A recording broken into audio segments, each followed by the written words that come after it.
पाकिस्तान की सेना में बड़े बदलाव हो रहे हैं। भारत की खुफिया एजेंसियों को कई अहम जानकारी इससे जुड़ी हुई हासिल हुई है।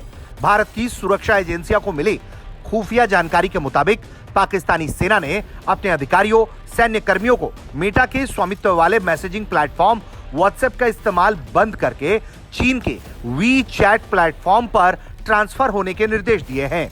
ये कदम बीजिंग और इस्लामाबाद के बीच लगातार गहराते रणनीतिक, सैन्य और तकनीकी सहयोग का एक बेहद महत्वपूर्ण संकेत हो सकता है। खुफिया रिपोर्ट के मुताबिक पाकिस्तानी सेना के शीर्ष सैन्य नेतृत्व की ओर से जारी एक आंतरिक निर्देश में सभी अधिकारियों, जवानों और प्रशासनिक अधिकारियों को आधिकारिक और ऑपरेशनल संचार के लिए धीरे धीरे व्हाट्सएप का इस्तेमाल बंद कर वी चैट अपनाने को कह दिया गया है।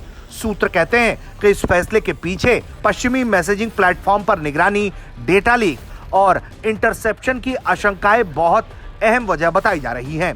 पाकिस्तानी सेना का मानना है कि संवेदनशील सैन्य संचार के लिए चीन के डिजिटल इकोसिस्टम का इस्तेमाल अधिक सुरक्षित और रणनीतिक रूप से फायदेमंद साबित हो सकता है। हालांकि इस पूरे मामले पर जो विशेषज्ञ हैं वो कहते हैं कि वी चैट को अपनाने से पाकिस्तान और चीन के सैन्य संचार तंत्र में अधिक तालमेल स्थापित हो सकता है।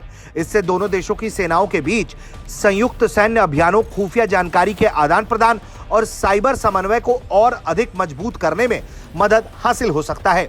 यह फैसला ऐसे वक्त में आया है जब पाकिस्तान और चीन के बीच रक्षा सहयोग लगातार नए आयाम हासिल कर रहे हैं।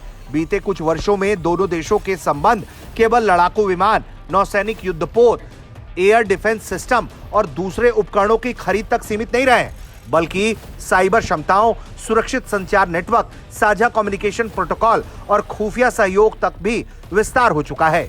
रक्षा विशेषज्ञों का मानना है कि पाकिस्तानी सेना के ये कदम केवल एक मैसेजिंग ऐप बदलने का फैसला नहीं, बल्कि ये चीन के साथ उसके बढ़ते डिजिटल और मिलिट्री इंटीग्रेशन का स्पष्ट संकेत है। इससे भविष्य में दोनों देशों के बीच संयुक्त सैन्य योजना, साइबर सुरक्षा, संवेदनशील सैन्य संचार में अधिक समन्वय देखने को मिल सकता है।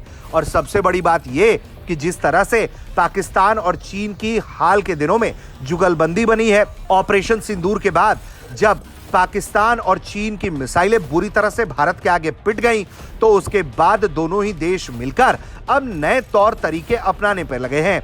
इसी कड़ी में माना जा रहा है कि पाकिस्तानी सेना चीन के साथ मिलकर अब इस नए तरह के कम्युनिकेशन गेम में आना चाहती है, जिसके जरिए वो अपनी सेनाओं की जानकारी को बचा सके और हैकिंग प्रूफ बना सके।